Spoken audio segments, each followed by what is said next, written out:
Welcome to another edition of Jonas Wolchers Videotek. And we have a new guest, and the new guest is Eric Stanze. He's the king of underground.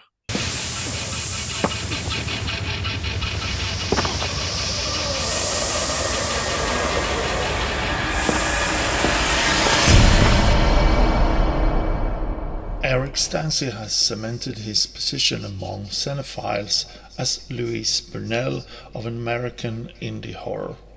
Born in 1971 in St. Louis, Missouri, sets as a teenager before founding his own production company, Wicked Pixel Cinema.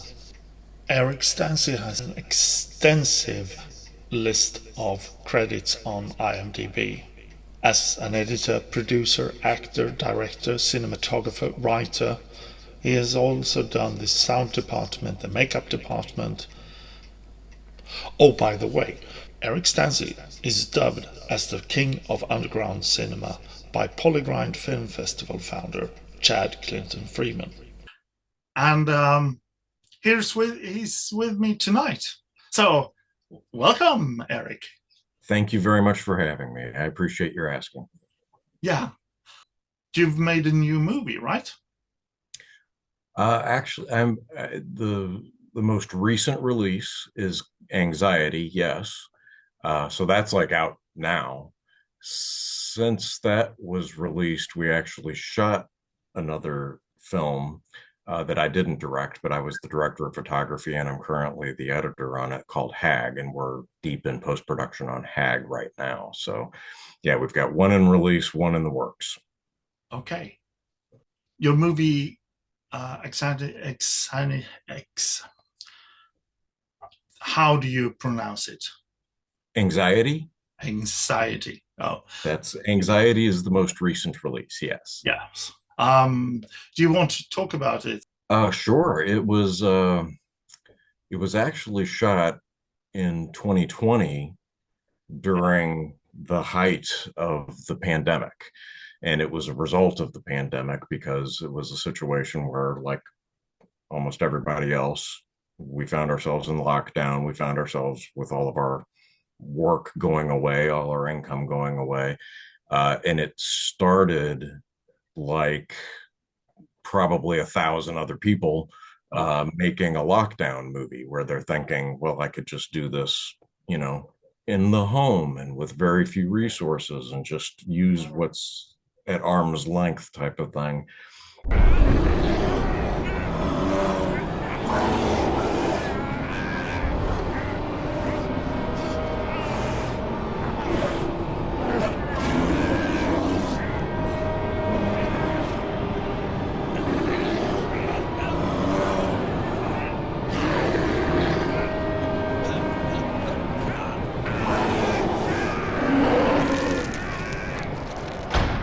It started as that, but then we shot for, I can't really remember, maybe 5 or 10 days. And I realized I just didn't want to make a movie in that way. And I kind of like shut it down. We are still in the thick of the pandemic, Yeah. very early on in that. And I shut down shooting of Anxiety and kind of used what I kind of understood what the movie was at that point.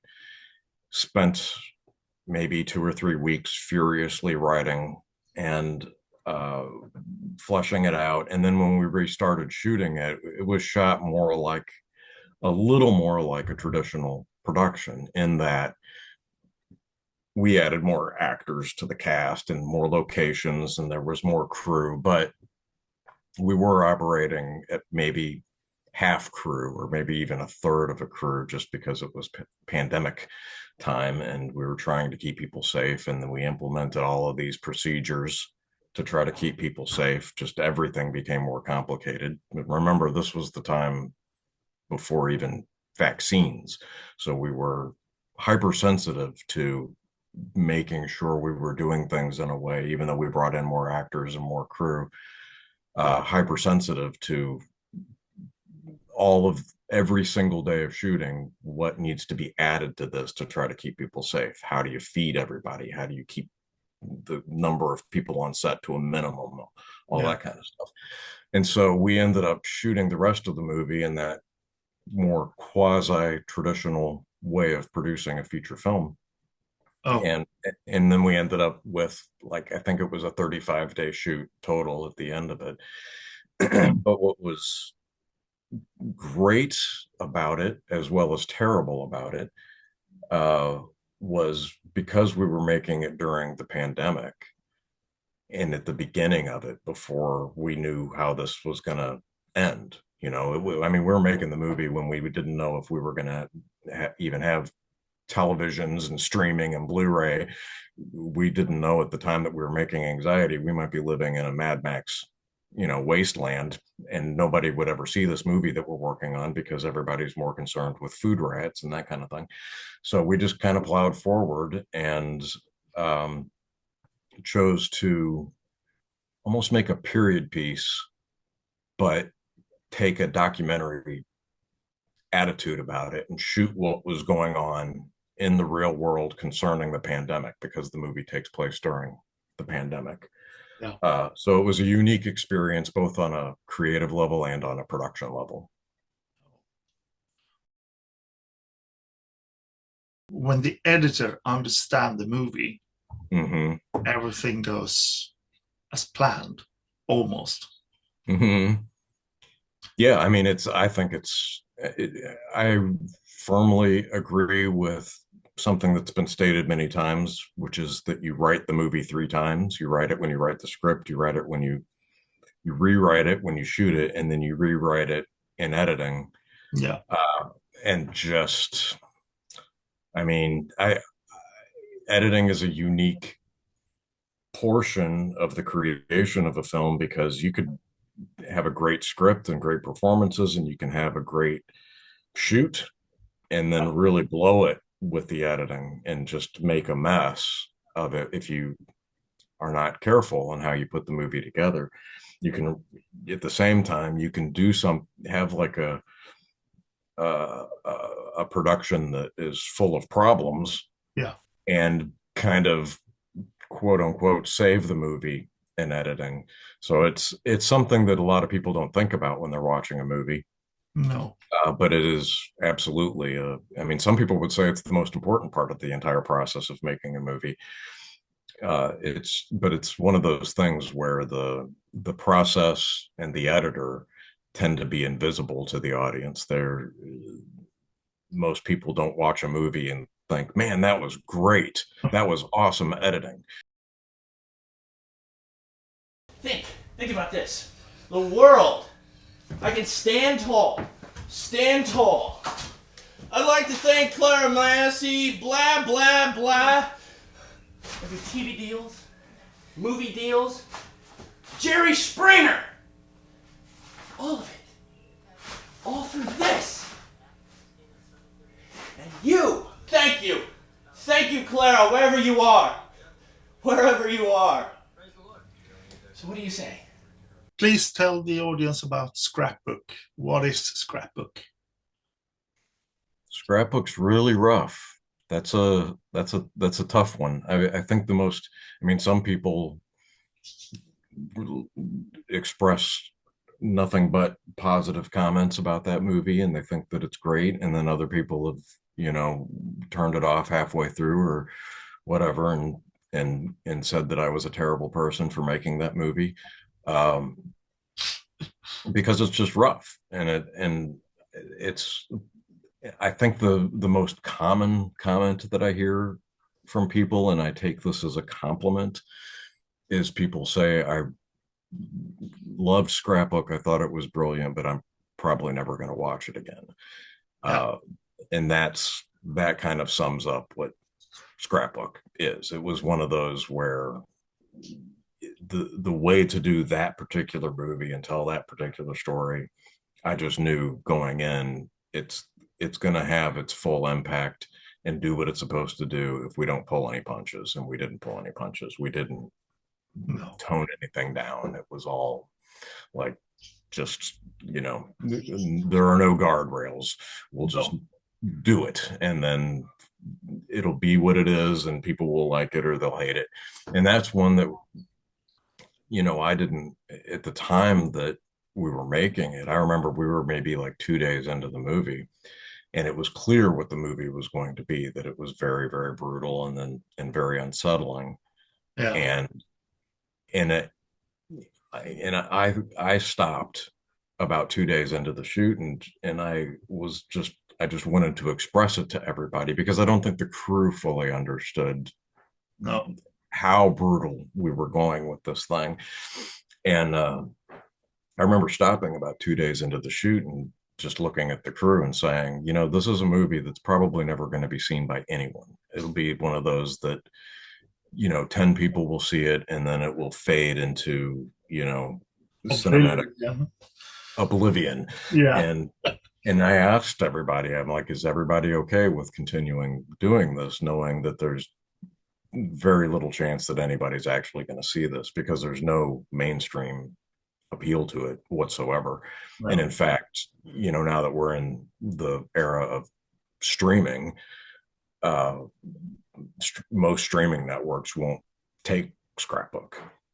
So I knew back then that the audience was going to be limited, and I assumed incorrectly that no one would see it. But the whole crew, starting with Emily and Tom, who starred in the movie, they were like, yes, let's keep making this. And the crew was like, yes, let's keep doing this. Let's plow through to the finish line. And then ironically, the movie that I thought no one would ever see has given me more of a boost in terms of my visibility on the independent film scene than probably any other movie I've made. So. Yeah. So it was like your lucky shot. I mean, yeah, it was like taking a big risk, and we got a big reward out of it. Yeah. Well, I mean, that's the wonderful thing about making movies. You never know when it's going to break, or if it's going to break. And it can take 20 years for something to just be blah, and then it turns out they have a new audience and everyone loves it. That's true. Yeah, and on the independent scene, where we don't have what the big studio films have, which are millions of dollars in promotional budget, we have to rely on word of mouth, and we have to rely on a movie kind of like getting out there and finding its audience, and that can take a while. That always takes a while. But Scrapbook, probably it didn't get the most eyes on it for probably 2 years after it was released, because we didn't have millions of dollars in a promotional budget.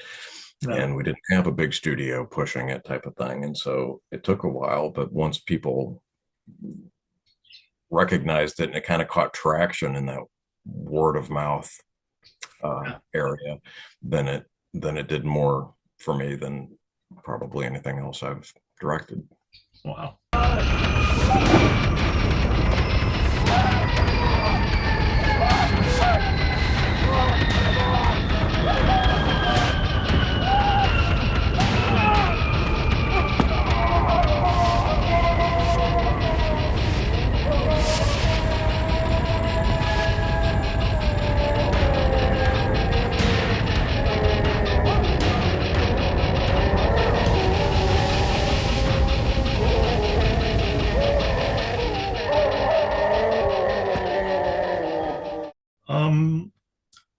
We have to talk about the first movie, Savage Harvest. It wasn't your first, but it was the most famous from some 90s. I mean, it was the first in that it was the first time that I ventured into filmmaking as a professional endeavor, because the movie I had made a couple of things. I made a movie in high school. My big high school project was The Scare Game, and then I made something called The Fine Art in college, and those were just student films, and they ended up getting a home video release in the 90s, which was thoroughly unexpected. But based on the success of those movies on home video, I was able to get something going with Savage Harvest and approach it in a more professional way. You wouldn't know it to look at the finished movie, but that was one where we had a distribution deal in place before we even started shooting the movie. And it was the first time that I shot something knowing it was going to be released to the public. Wow. So it was in, and it was I was 21 years old when we made Savage Harvest, which now that feels like a lifetime ago, because I'm 54 now. But it's yeah, it was a unique experience, I think, just because I always have felt like I have more tenacity than talent. And I had enough tenacity as a 21-year-old to get a feature-length movie made, even though I didn't have a proper budget and I had very limited resources. And I look back on Savage Harvest like the tenacity it's kind of a double-edged sword, because hey, that's great. You had enough tenacity to get a feature film made. Yeah. But you also had the tenacity to get a feature film made before you didn't really know what you were doing, Eric. And so for a long time I really hated Savage Harvest and cringed at it and felt like, oh geez, hang my head in embarrassment. But over the years it's gained this weird following, and a lot of people have expressed a lot of positive comments and talked about how much they enjoy the movie. And now it's one of those things where kind of like, yeah, I own the movie, I made the movie, I own the copyright to it, but on a bigger level, it's not my movie anymore because we've released it and there are people out there who enjoy it. And I almost kind of now don't feel like I have the right to say it's a bad movie, because I'm like, well, all these people seem to really like it. So I've made peace with Savage Harvest in recent years. Oh, that's nice. 20 years ago, we released one of the first Swedish zombie movies. The first one was in the early 90s. I'm not sure when. And then our came, I think we were the third, but we actually got a release in US. And that's one of the first Swedish zombie movies that got the American release. Oh, wow. Anyway, I know exactly what you're talking about when you're telling the audience, well, I made peace with my movie. And here's the thing, I believe that you're completely correct in doing that, because people will always love or hate what you've done.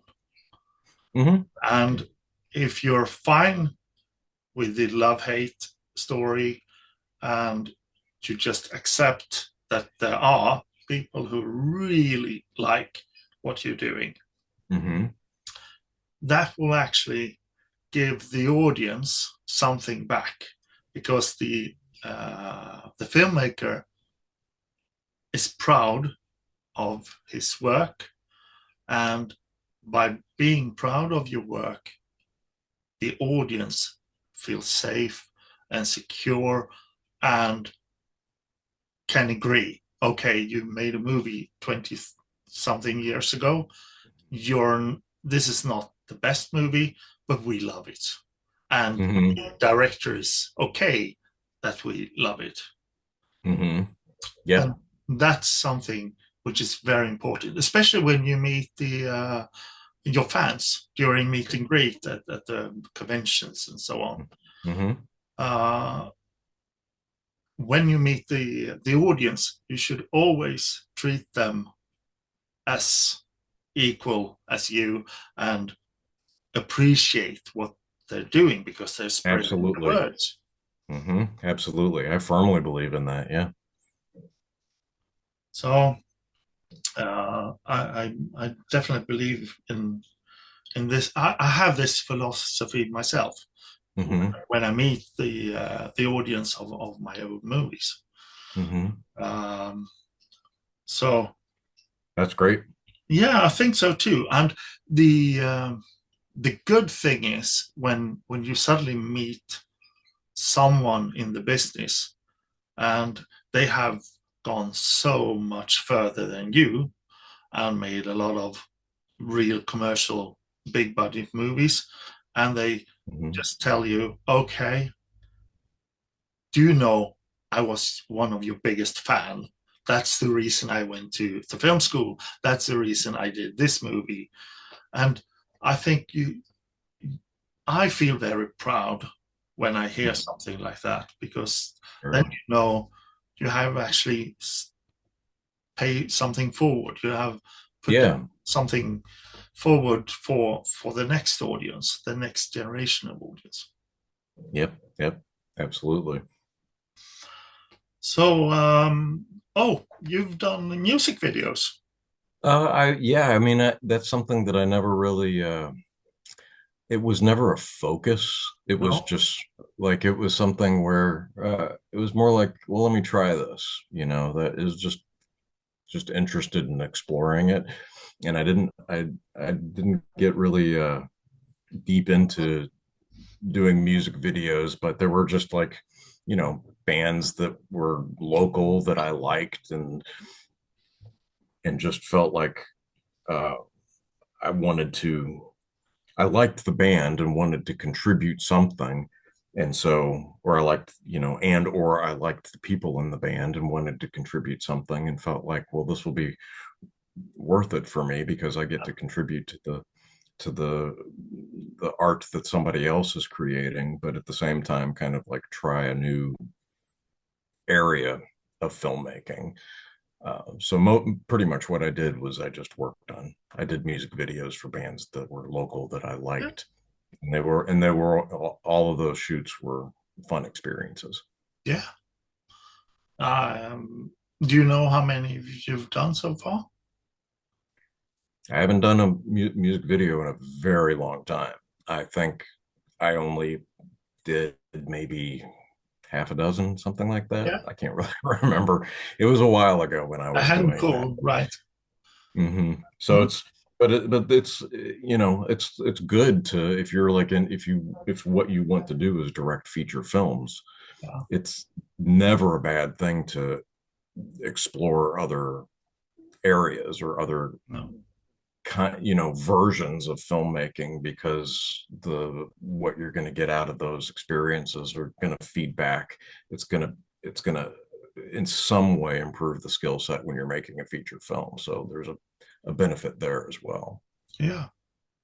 I Uh, think. Yeah. I think the skill as an editor using music videos is a very good start, because you know Hmm.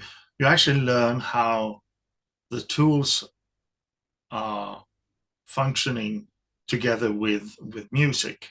So Hmm. the editing and the pace, the rhythm, everything has to incorporate when you're doing a music video. Hmm. And you have those beats exactly where the beat goes, and then you have the editing during the beats as well, so they will Right. actually match together.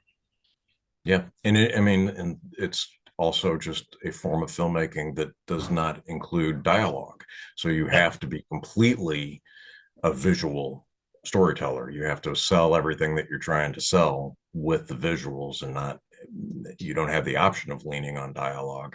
And no, I think that sharpening those skills definitely translates into feature filmmaking. yeah, definitely. What do you have for advice for a young filmmaker? Uh, a lot of people ask me that, like, what is your advice for aspiring filmmakers? Uh, I think that's a really difficult question to answer, because I feel like what people want out of it varies greatly from individual to individual. If you line up 10 directors or 10 aspiring directors and ask them, well, what do you hope to get out of it once you start making movies? You're probably going to get 10 different answers. So I can, for example, I could say, well, here's exactly what I would do if you want to end up like me. And if they followed that advice and they ended up just like me, they might be incredibly unhappy because what I want out of this may be different than what they want out of it. Learn to look at your own work with a critical eye so that you can improve on the next movie that you make. It's not like you're not going to have stumbles. It's not like if you make movies for 35 years, you're not going to have one movie in the middle or two movies in the middle of that span that you feel like, that didn't quite work. But your first movie compared to your most recent movie probably should be a lot better than your first movie. And you only get that way by having some level of criticism of your own work.